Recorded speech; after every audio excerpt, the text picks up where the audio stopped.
Hello friends, ನಮಸ್ಕಾರ. ಕೀರ್ತಿ simple ಅಡುಗೆಗೆ ಸ್ವಾಗತ. ಇವತ್ತು ನಾನು ಗುಜರಾತಿ ರೆಸಿಪಿಯಾದ ಡೋಕ್ಲಾವನ್ನು ಸಿಂಪಲ್ಲಾಗಿ ಯಾವ ರೀತಿ ಮಾಡ್ಬೋದು ಅಂತ ತೋರಿಸ್ಕೊಡ್ತೀನಿ. ನೀವು ವಿಡಿಯೋವನ್ನು ನಡಕ ಸ್ಕಿಪ್ ಮಾಡದೆ ಪೂರ್ತಿಯಾಗಿ ನೋಡಿರಿ.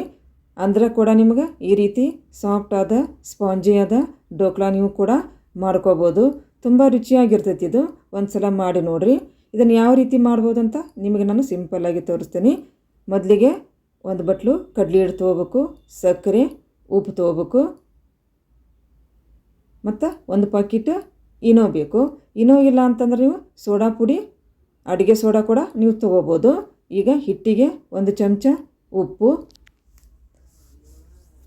2 ಚಮಚ ಸಕ್ಕರೆ ಹಾಕ್ಕೋಬೇಕು. ನಾವು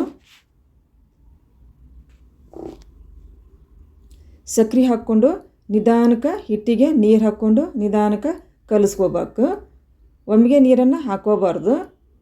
ಈ ಹಿಟ್ಟು ಗಟ್ಟಿಯಾಗೇ ಇರಬೇಕು, ತಿಳಿವಾಗಿರಬಾರ್ದು. ಇದನ್ನ ಆದಷ್ಟು ನೀರನ್ನು ನೋಡ್ಕೋಂತ ನಿಧಾನಕ್ಕೆ ಗಟ್ಟಿಯಾಗಿ ಕಲಿಸ್ಕೋಬೇಕು. ನಾವು ಈ ರೀತಿ ಕಲಿಸ್ಕೋಬೇಕು. ಈಗ ಹಿಟ್ಟು ಕಲಿಸಿದ್ದಾಗೈತಿ. ಲಾಸ್ಟಿಗೆ ನಾವು ಇನ್ನೂ ಹಾಕ್ಕೋಬೇಕು. ನಾವು ಇನ್ನೂ ಹಾಕಿ ಈ ಚಲೋ ಹೊತ್ತಂಗೆ ಈಗ ಕಲಿಸ್ಕೋಬೇಕು. ನಾವು ಈ ರೀತಿ ತಿರುಗಿಸ್ಕೋಂತ ಕಲಿಸ್ಬೇಕು. ಅಂದ್ರೆ ಡೋಕ್ಲಾ ಸಾಫ್ಟಾಗಿ ಬರ್ತೈತಿ. ಇಲ್ಲೇ ನೋಡ್ರಿ, ನಾವು ಕರೆಕ್ಟಾಗಿ ಇದನ್ನ ಕಲಿಸ್ಕೊಂಡ್ಬಿಟ್ರೆ ಡೋಕ್ಲಾ ಸ್ಪಾಂಜಿಯಾಗಿ ಮತ್ತು ಸಾಫ್ಟಾಗಿ ಬರ್ತೈತಿ. ಆದಷ್ಟು ಕಲಿಸ್ಕೊಂಡ್ಬಿಡ್ರಿ. ಈ ರೀತಿ ಬರ್ಬೇಕು ನೋಡ್ರಿ, ಗಟ್ಟಿ. ಇಷ್ಟು ಗಟ್ಟಿ ಬಂದ್ರೆ ಸಾಕು ನಮಗೆ. ಈಗ ಡೋಕ್ಲಾ ಮಾಡೋಕ್ಕೆ ರೆಡಿ ಆದಂಗೆ. ಈಗ ಒಂದು ತಾಟ್ ತೊಗೋಬೇಕು. ನಾವು ತಾಟ್ ತೊಗೊಂಡು ಅದಕ್ಕೆ 2 ಚಮಚ ಎಣ್ಣೆ ಹಾಕ್ಕೋಬೇಕು. ನಾವು ಎಣ್ಣೆ ಹಾಕಿ ತಾಟಿಗೆ ಸವರ್ಕೋಬೇಕು. ಈ ರೀತಿ ಎಣ್ಣೆ ಹಾಕೋದ್ರಿಂದ ಡೋಕ್ಲಾ ನಮ್ಗೆ ತೆಗಿಬೇಕಾದ್ರೆ ಈಸಿಯಾಗಿ ಬರ್ತೈತಿ. ಹೀಗಾಗಿ ಎಣ್ಣೆಯನ್ನು ಚಲೋತ್ತಂಗೆ ಈ ರೀತಿ ಎಲ್ಲ ಕಡೆನೂ ಸ್ಪ್ರೆಡ್ ಮಾಡ್ಬೇಕು. ನಾವು ಈಗೇನು ನಾವು ಕಲಿಸ್ಕೊಂಡು ಇಟ್ಕೊಂಡಿದ್ದೇವಲ್ಲ ಹಿಟ್ಟನ್ನು ಈ ತಾಟಿಗೆ ಹಾಕ್ಕೊಂಬಿಡೋಣ. ಇದನ್ನ ಎಲ್ಲ ಕಡೆ ತಾಟಿಗೆ ಸ್ಪ್ರೆಡ್ ಮಾಡ್ಕೋಬೇಕು. ಈ ರೀತಿ ಹಿಂಗೆ ಸ್ವಲ್ಪ ಈ ರೀತಿ ಅಳಗಾಡ್ಸ್ಕೊತ ಶೇಕ್ ಮಾಡ್ಕೋಂತ ಈ ರೀತಿ ಎಲ್ಲ ಕಡೆನೂ ಸ್ಪ್ರೆಡ್ ಮಾಡ್ಬೇಕು. ನಾವು ಆದಷ್ಟು ಈ ಡೋಕ್ಲಾ ಹಿಟ್ಟು ದಪ್ಪಗೆ ಇರಬೇಕು. ತಿಳಿವಾಗಿ ಬಂದ್ರೆ ಅಷ್ಟು ರುಚಿಯಾಗಿ ಬರೋದಿಲ್ಲ. ಅದು ದಪ್ಪಗನ ಇರಬೇಕಿದು ಹಿಟ್ಟು. ಈ ರೀತಿ ಈಗ ಒಂದು ಬಾಳ್ಗೆ ತೊಗೊಂಡು ಅದಕ್ಕೆ ನೀರು ಹಾಕಿಬಿಡ್ಬೇಕು. ನೀರು ಹಾಕಿ ಇಟ್ಬಿಡ್ಬೇಕು. ನಾವೀಗ ಸ್ವಲ್ಪ ಉಗುರು ಬೆಚ್ಚಗಾಗಬೇಕು ನೀರವು. ಇದೇನು ನಾವು ಹಿಟ್ಟು ಹಾಕ್ಕೊಂಡಿದ್ವಲ್ಲ ಅದನ್ನು ಈ ನೀರಿನ ಮೇಲೆ ಇಟ್ಟುಬಿಡ್ಬೇಕು.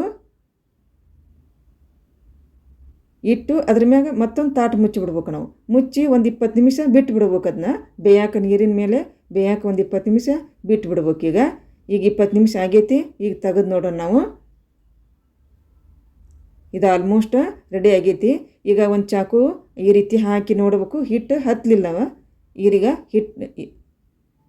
ಈಗ ಹಿಟ್ಟು ಹತ್ತಲಿಲ್ಲಲ್ಲ, ಈಗ ರೆಡಿ ಆದಂಗೆ ಅದು. ಈಗ ಇದಕ್ಕೊಂದು ಒಗ್ಗರಣೆ ಮಾಡ್ಕೊಂಡು ನಾನು ಡೋಕ್ಲಾಕ ಒಂದು ಬಾಳ್ಗೆ ಇಟ್ಟು 2 ಚಮಚ ಎಣ್ಣೆ ಹಾಕ್ಕೋಬೇಕು. ಹಾಕ್ಕೊಂಡ ನಂತರ ಸಾಸಿವೆ, ಜೀರಿಗೆ ಅವು ಸಿಡಿಬೇಕು. ಸಾಸಿವೆ ಜೀರಿಗೆ ಚಟಪಟ ಅಂತ ಸಿಡಿದ್ರೆ ಒಗ್ಗರಣೆ ರುಚಿ ಬರುತ್ತೆ.